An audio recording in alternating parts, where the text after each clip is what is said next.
Hello बच्चों, आज हम लोग डायमेंशन एनालिसिस के थर्ड यूज पर चर्चा करेंगे। तो थर्ड यूज क्या है?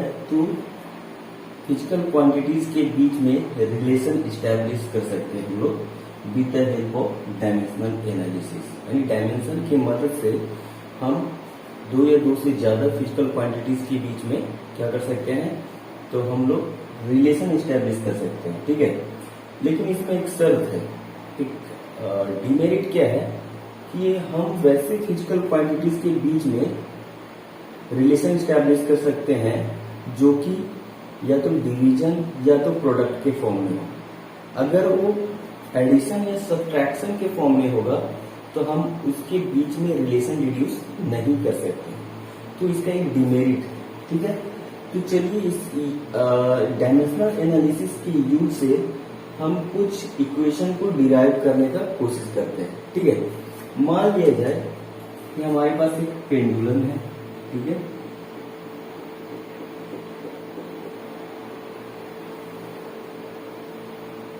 इस पेंडुलम का मास m है और जो स्ट्रिंग से बंधा हुआ है इसका लेंथ l है। ठीक है, और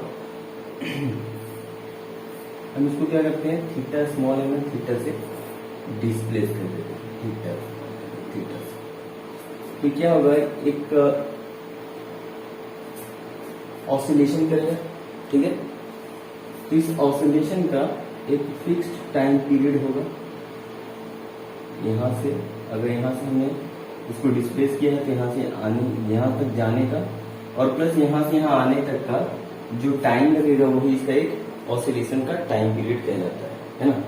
तो ये एक पीरियोडिक मोशन है और पीरियोडिक मोशन क्या करता है? तो एक निश्चित समय अंतराल के बाद अपने मोशन को दोहराता है। तो जितना टाइम लगता है अपने मोशन को एक कंप्लीट ऑसिलेशन पूरा करने में, वो उस पीरियोडिक मोशन का टाइम पीरियड कहलाता है। तो मान लेते हैं कि जो टाइम पीरियड इसका है, time period of oscillation of a pendulum depends upon कितनी चीजों पर डिपेंड करता है? तो मान लेते हैं कि मास पर डिपेंड करता है। दूसरा, लेंथ ऑफ स्ट्रिंग पर, ठीक है, और see acceleration due to gravity, acceleration due to gravity यानी कि जी। ये हमने मान लिया। हो सकता है कि ये जो टाइम पीरियड है इनमें से किसी पर ना निर्भर करे, ये डिपेंड ना करे, तो क्या होगा? वो नहीं आएगा हमारे इक्वेशन में, है कि नहीं? तो क्या बोल रहा है कि अच्छा, ये जो रिलेशन है टाइम पीरियड है जो पेंडुलम का, वो डिपेंड करता है मास पर। तो टाइम के साथ क्या हो सकता है? या तो डायरेक्टली प्रोपोर्शनल रिलेशन हो या इनवर्स प्रोपोर्शनल हो सकता है, हमको नहीं पता। लेंथ का क्या हो सकता है? उसी तरह से डायरेक्टली प्रोपोर्शनल हो सकता है या इनवर्स प्रोपोर्शनल हो सकता है। जी के साथ क्या हो सकता है? तो डायरेक्टली प्रोपोर्शनल हो सकता है या इनवर्स प्रोपोर्शनल हो सकता है। तो दिया क्या हुआ है कि टी हम मान लेते हैं कि प्रोपोर्शनल है मास m का पावर मान लेते हैं x। x ये बताता है कि अगर ये डायरेक्टली प्रोपोर्शनल होगा तो x कोई पॉजिटिव वैल्यू आएगा। ठीक है, अगर ये इनवर्सली प्रोपोर्शनल होगा तो x का कुछ नेगेटिव वैल्यू आएगा, यानी 1/m हो जाएगा। ठीक है, तो उसके लिए हमें ज्यादा सोचना नहीं है। बस हमको नहीं पता ये डायरेक्टली प्रोपोर्शनल है या इनवर्सली प्रोपोर्शनल है, इसलिए हमने एक पावर x रखा है इसमें। ठीक है, अच्छा, और क्या? मास पर डिपेंड करता है, लेंथ ऑफ स्ट्रिंग पर डिपेंड करता है, तो l हो गया। मान लेते हैं इसका पावर बाई।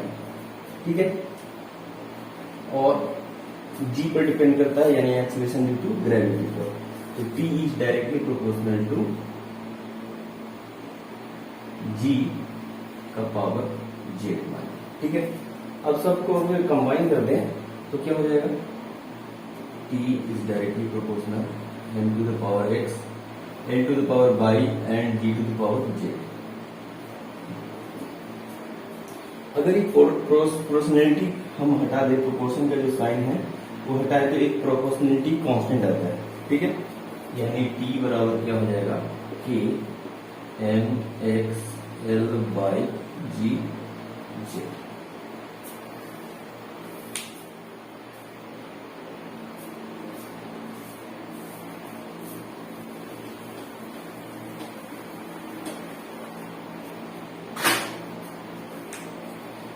अब देखिए, अब देखा जाए तो टाइम पीरियड का अगर ये इक्वेशन सही है तो लेफ्ट साइड में टाइम का जो डायमेंशन होगा वही डायमेंशन इस पूरे टर्म का होना चाहिए, है कि नहीं?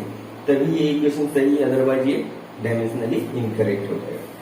तो डायमेंशनली अगर ये बराबर है, अगर ये करेक्ट है, इक्वेशन करेक्ट है, तो टाइम का जो डायमेंशन होगा वही डायमेंशन इस पूरे टर्म के into M to the power X, L to the power Y and G to the power Z के डायमेंशन के बराबर होगा।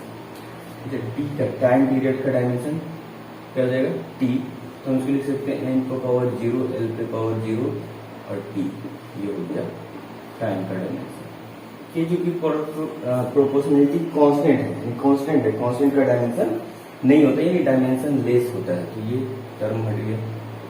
मास का डायमेंशन क्या होगा तो M to the power X, L का लेंथ का dimension L to the power Y और जी का डायमेंशन क्या होगा तो L T power minus, acceleration का जो डायमेंशन होगा वही जी का डायमेंशन होगा L T power minus 1 to the power Z.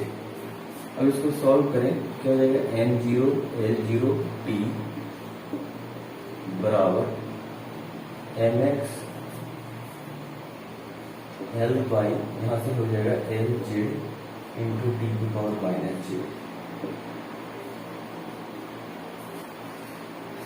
अच्छा, m0 l0 t का जो डायमेंशन होगा ये क्या हो जाएगा m to the power x, l to the power y plus z और t to the power minus z। अब चूंकि ये डायमेंशन और ये डायमेंशन बराबर है तो इंडिविजुअल मास, लेंथ और टाइम का जो डायमेंशन होगा वो सेम होगा। तो यहाँ से अगर कंपेयर करें तो m टू द पावर 0 क्या होगा m to the power x के बराबर होगा, यानी x बराबर 0। Similarly l to the power 0 बराबर होगा dimension of l to the power y plus z। यहाँ से क्या आ जाएगा y plus z equal to 0। Similarly t to the power 1 is equal to t to the power minus z, यानी z का value हो गया -1। तो हमें पता चल गया x, z और y का वैल्यू। y का वैल्यू यहाँ से निकाल लेते हैं, z का वैल्यू रख देते तो क्या हो जाएगा y -1 इक्वल टू 0, यानी y इक्वल टू 1। अब ये x y z का वैल्यू हम लोग इस वाले इक्वेशन में डाल देते हैं। ये इक्वेशन क्या हो जाएगा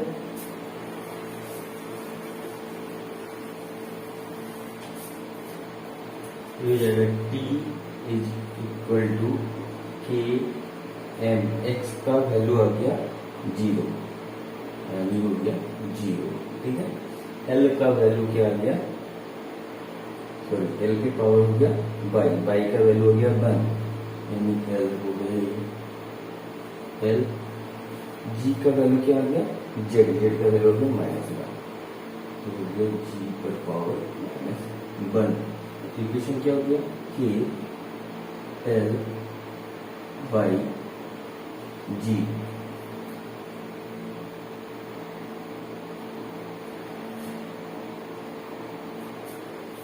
एक्चुअली डायमेंशन मैंने गलती कर दी है, ये -2 होगा, तो ये क्या होगा -2z आ जाएगा, -2z यहाँ पर हो जाएगा -2z, ये हो जाएगा t to the power -2z। तो z का वैल्यू आ जाएगा -12 और z का वैल्यू यहाँ पर -12 रख के ये +12 हो जाएगा y का वैल्यू। तो y का वैल्यू क्या होगा +12 और z का वैल्यू हो जाएगा -12, ये -12। अब ये वैल्यू लगी तो क्या हो जाएगा ये हाफ हो गया, ये हाफ हो गया, यानी टी बराबर क्या हो गया, के एल बाई जी का अंडर रूट, ये आ गया टी का, यानी time period of oscillation of pendulum क्या हो गया, तो के अंडर रूट एल बाई जी। एक चीज देखा जाए, यहाँ m का वैल्यू, x का वैल्यू 0 आ गया, इसका मतलब टाइम पीरियड जो है पेंडुलम का, ऑसिलेशन का जो टाइम पीरियड है वो मास पर डिपेंड नहीं करता है, it only depends upon length and acceleration due to gravity. ठीक है, बाई एक्सपेरिमेंट k का वैल्यू क्या मिलता है हमें, बाई एक्सपेरिमेंट k का वैल्यू है वो 2 पाई के बराबर हो गया मिलता है। तो t का इक्वेशन क्या है, 2 pi under root L by G, time period का इक्वेशन क्या आ गया, 2 pi under root L by जी।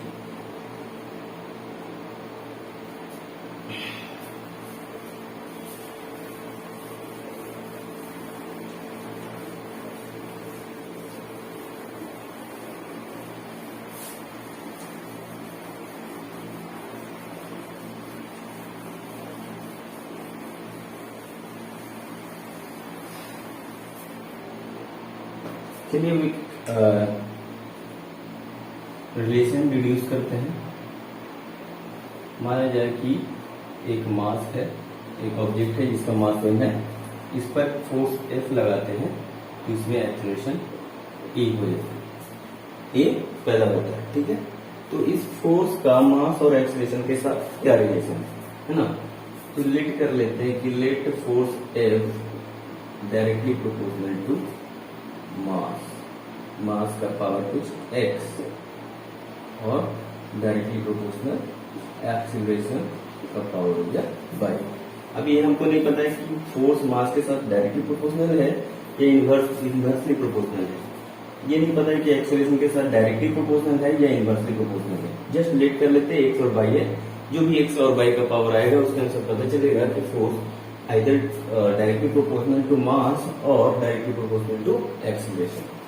सो अगर इसको कंबाइन किया जाए तो क्या होगा, F directly proportional m to the power x and e to the power y। ठीक है, जब हम प्रोपोर्शनलिटी साइन जब हटाएंगे, रिमूव करेंगे तो हमें कांस्टेंट मिलेगा, प्रोपोर्शनलिटी कांस्टेंट के m x a y। ठीक है, अब जो कि ये इक्वेशन आ गया है मास और एक्सेलरेशन में, ये रिलेशन बता रहा है, एक्स वाई का वैल्यू नहीं पता है। ठीक है, तो अगर ये इक्वेशन सही है तो दोनों तरफ का डायमेंशन क्या होना चाहिए, बराबर होना चाहिए। तो फोर्स का डायमेंशन क्या होगा, force taking dimension both side, तो फोर्स का डायमेंशन क्या होगा, तो एम एल टी को पावर -2, और कांस्टेंट का कोई डायमेंशन नहीं होता है। मास का डायमेंशन हो गया एम एक्स, एक्सेलरेशन का dimension L T to the power -2 पर होल बाई,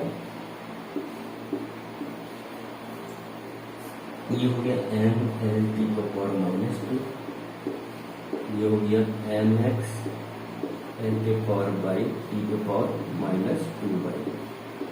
अब इन दोनों इक्वेशन को कंपेयर करें तो अगर ये बराबर होगा तो इंडिविजुअल टर्म जो हो गया एम एल टी का पावर क्या होना चाहिए, तो बराबर होना चाहिए दोनों। तो m बराबर क्या हो गया एम एक्स, तो x का वैल्यू क्या आ जाएगा यहाँ से, x बराबर 1, l बराबर 1, l to power y, l to the power 1, इधर हो गया l to the power y।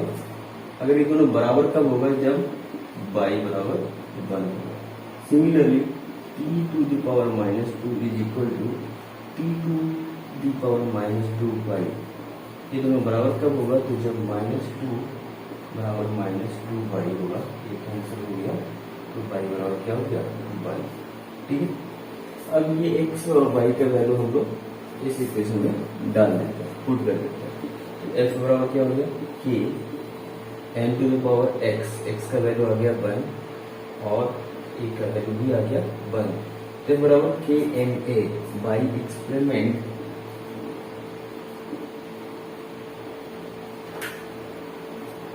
के का वैल्यू क्या आता है 1, तो जो इक्वेशन क्या हो जाएगा, F बराबर मास इंटू एक्सेलरेशन। तो इस तरह से फोर्स और मास और एक्सेलरेशन के बीच में रिलेशन हम लोग डिड्यूस कर लेते हैं with the help of dimension. Okay, कुछ और हम लोग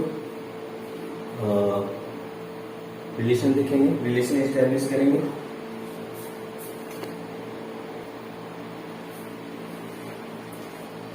तो एक होता है कि कोई वायर है, दो फिक्स सपोर्ट के बीच में क्या है, फिक्स है, ठीक है, स्ट्रेच है। तो बोलता है जब इसको हम क्लैंप करते हैं तो ये वाइब्रेट करना शुरू करता है, और वाइब्रेट करता है तो ये ऑसिलेट करेगा, तो ऑसिलेशन का एक फ्रीक्वेंसी होता है। तो बोलते हैं कि जो स्ट्रेच वायर का फ्रीक्वेंसी है वो किन किन चीजों पर डिपेंड कर रहा है, तो टेंशन टी पर डिपेंड कर रहा है, इसके बीच का लेंथ एल पर डिपेंड कर रहा है, ठीक है, और मास पर यूनिट लेंथ, यानी यूनिट लेंथ पर जो मास है, मान लेते हैं म्यू, वो म्यू पर डिपेंड करता है, स्ट्रिंग का लेंथ एल पर डिपेंड करता है, और टेंशन टी पर डिपेंड करता है, ठीक है।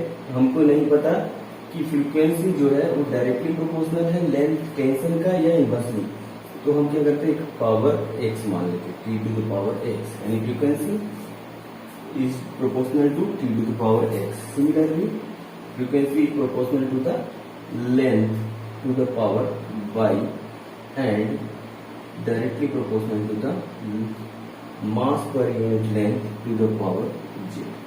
अब तीनों को कंबाइन कर दे तो क्या हो जाएगा, x directly proportional to t to the power x, l to the power y और mu to the power j, ठीक है। अब प्रोपोर्शनलिटी साइन अगर हटा दे तो f क्या होगा, एक कांस्टेंट, प्रोपोर्शनलिटी कांस्टेंट की आएगा, T to the power X, L to the power Y और mu to the power J. अगर ये इक्वेशन सही है तो दोनों तरफ का डायमेंशन क्या होना चाहिए, बराबर होना चाहिए, यानी कि जो डायमेंशन ऑफ फ्रीक्वेंसी का होगा वही डायमेंशन होना चाहिए के T to the power X, L to the power Y and mu to the power J. Frequency का dimension T to the power minus one, M L zero T to the power minus one. अच्छा, K का कोई dimension नहीं होगा, dimensionless होगा। T T क्या है, तो टेंशन है, टेंशन क्या होता है, फोर्स होता है, तो फोर्स का डायमेंशन क्या होता है, तो M L T to the power minus two पर पावर एक्स। ओके, एल हो गया लेंथ, लेंथ पर पावर वाई, म्यू हो गया मास पर यूनिट लेंथ, यानी मास पर यूनिट लेंथ पर पावर जे। अब इसको सॉल्व करें तो क्या होगा, M to the power zero, ठीक है, L to the power zero, T to the power minus one, क्या होगा, किसके बराबर हो जाएगा। इसको सॉल्व करें करो तो क्या होगा, M to the power X, L to the power X और T to the power minus two X into L to the power Y, M to the power Z और L to the power J. और solve करें तो क्या होगा, M का power zero, L का power zero, T का power minus one. Mass का टोटल पावर क्या होगा, M X into M Z, यानी M to the power X plus Z, ठीक है। लेंथ का टोटल पावर एल का power X plus Y minus Z, यानी एल के power X plus Y minus J, और टी का पावर क्या होगा, टाइम पीरियड पर, तो टी के पावर माइनस टू एक्स। चूंकि ये दोनों इक्वेशन बराबर है, दोनों ये इक्वेशन सही है, तो दोनों तरफ का डायमेंशन बराबर होना चाहिए, यानी इंडिविजुअल मास का जो डायमेंशन होगा इधर के मास के डायमेंशन के बराबर होगा, लेंथ का जो डायमेंशन होगा उधर लेंथ के डायमेंशन के बराबर होगा, और टाइम का जो डायमेंशन होगा इधर के टाइम के डायमेंशन के बराबर होगा, ठीक है। चलिए इसको सॉल्व करते हैं।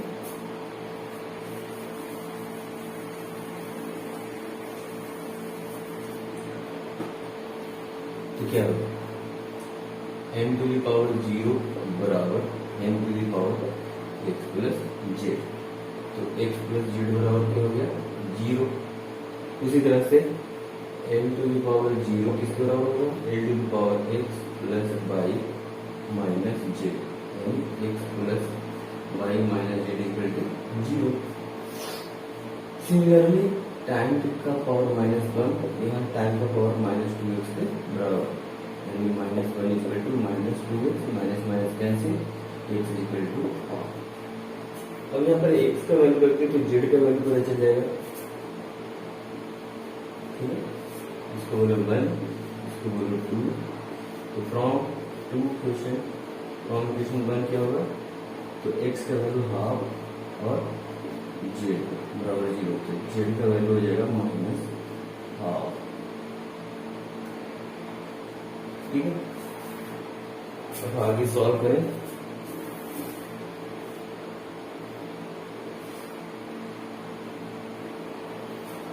तो क्या हो जाएगा, तो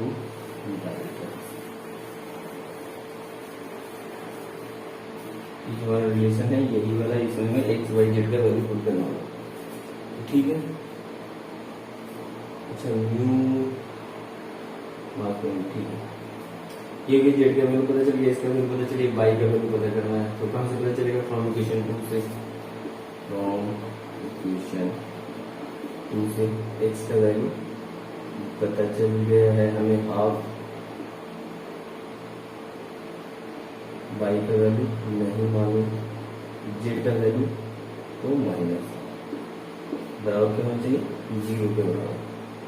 अब इसको सॉल्व करें तो क्या हो जाएगा, माइनस माइनस प्लस जुड़ के हाफ हो जाएगा, तो वाई प्लस 1 बराबर 0, यानी वाई बराबर हो जाएगा माइनस।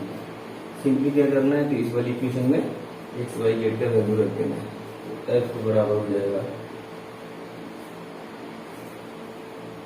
के टी का वैल्यू यानी फोर्स टेंशन का वैल्यू, एक्स पे पावर कितना हाफ, तो ये हाफ हो गया, लेंथ बाई का पावर -1 और न्यू का जेड का पावर क्या है, -1/2।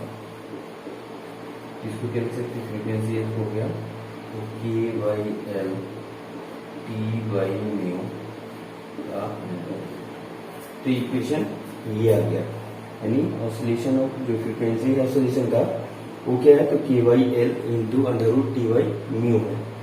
एक्सपेरिमेंटली क्या देखते हैं, तो k का जो वैल्यू आता है वो 1/2 होता है, तो ये इक्वेशन क्या हो जाता है, f equal to 1/2l √t/μ, ये हो गया फ्रीक्वेंसी ऑसिलेशन फ्रीक्वेंसी का फॉर्मूला हम लोग डिड्यूस कर लिया, ठीक है।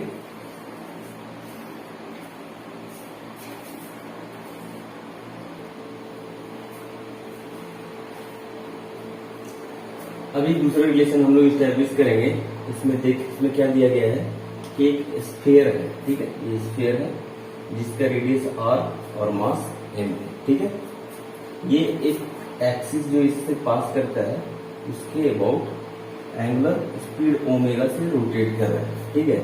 तो बोलता है कि काइनेटिक एनर्जी जो है स्फीयर का डिपेंड करता है किन किन फिजिकल क्वांटिटीज पर, तो एक मोमेंट ऑफ इनर्शिया आई और एंगुलर स्पीड ओमेगा, है ना। तो बताना है कि इसका फॉर्मूला क्या होगा, ठीक है। जहां पर कि मोमेंट ऑफ इनर्शिया दिया हुआ है क्या है, तो 2/5 के बराबर है, जहाँ m मास हो गया, r क्या हो गया रेडियस, ओमेगा हो गया एंगुलर स्पीड। तो लिख करते हैं कि काइनेटिक एनर्जी जो है वो डायरेक्टली प्रोपोर्शनल है IA, ठीक है, यानी कि मोमेंट ऑफ इनर्शिया के पावर A पर डिपेंड करता है। और मान लेते हैं कि जो एंगुलर वेलोसिटी एंगुलर स्पीड है ओमेगा के पावर B पर डिपेंड करता है। अगर इन दोनों को कंबाइन करें तो काइनेटिक एनर्जी क्या होगा, directly proportional IA omega B के प्रोपोर्शनल होगा, ठीक है। अगर प्रोपोर्शनलिटी हटा दे साइन प्रोपोर्शनलिटी का, तो काइनेटिक एनर्जी क्या होगा, ये हो जाएगा कि IA ओमेगा B के बराबर। अब चूंकि दोनों तरफ इक्वेशन, अगर इक्वेशन सही है तो इसका जो डायमेंशन होगा लेफ्ट साइड का वो राइट हैंड साइड की डायमेंशन के बराबर होगा, यानी कि काइनेटिक एनर्जी का जो डायमेंशन होगा वो डायमेंशन किसका होगा, तो IA ओमेगा B के बराबर होगा। काइनेटिक एनर्जी क्या है, एनर्जी का डायमेंशन वर्क के डायमेंशन के बराबर होता है ना। तो वर्क का डायमेंशन क्या होता है, तो ml² T⁻², M L square T पर पावर -2 एनर्जी का डायमेंशन। अच्छा, के कांस्टेंट है, कांस्टेंट का कोई डायमेंशन नहीं होगा, तो मोमेंट ऑफ इनर्शिया का डायमेंशन, तो आई का डायमेंशन ऐसे क्या हो जाएगा, आई का डायमेंशन हो जाएगा ये 2f एक कांस्टेंट है, इसका कोई डायमेंशन नहीं होगा, तो हो जाएगा एम मास का एम और लेंथ का एल का स्क्वायर, तो हो गया एम एल स्क्वायर का पावर ए ओमेगा। ओमेगा का डायमेंशन क्या होता है, तो rate of change of angular velocity यानी थीटा बाई टी, तो थीटा हो गया रेडियन, तो रेडियन का कोई यूनिट तो लेकिन डायमेंशन नहीं होता है क्योंकि डायमेंशन लेस होता है, तो आर्क बाई रेडियस करेंगे तो क्या होगा, डायमेंशन लेस, लेंथ कट जाएगा तो कोई डायमेंशन नहीं आएगा, तो इसका डायमेंशन क्या होगा, टाइम के इनवर्स यानी 1 टी के बराबर यानी टी पे पावर -1 के बराबर। ये हो गया टी पे पावर -1 पर पावर बी, ठीक है। अब इसको सॉल्व किया जाए, सॉल्व करेंगे तो क्या आएगा, एम एल स्क्वायर टी की पावर -2 बराबर एम की पावर ए एल का पावर 2a टी का पावर -b। अब कंपेयर करें, चूंकि दोनों तरह का डायमेंशन सेम है तो मास का जो डायमेंशन होगा इधर भी मास का डायमेंशन के बराबर होगा, यानी कंपेयर मास का डायमेंशन में कंपेयर करें तो एम तो पावर ए इधर हो गया एम पे पावर ए, तो ए का वैल्यू क्या हो गया 1। सिमिलरली एल का स्क्वायर बराबर एल का पावर 2a यानी 2 = 2a कैंसिल हो गया, तो ए का वैल्यू हो गया 1। अच्छा, टी का पावर -2 बराबर टी का पावर -b यानी कि b बराबर क्या हो गया 2 के बराबर। अभी ए बी का वैल्यू अगर इसमें पुट कर दें तो हमको काइनेटिक एनर्जी का फॉर्मूला निकल जाएगा, यानी कि रिलेशन आ जाएगा। काइनेटिक एनर्जी बराबर क्या हो जाएगा, तो k इंटू आई का पावर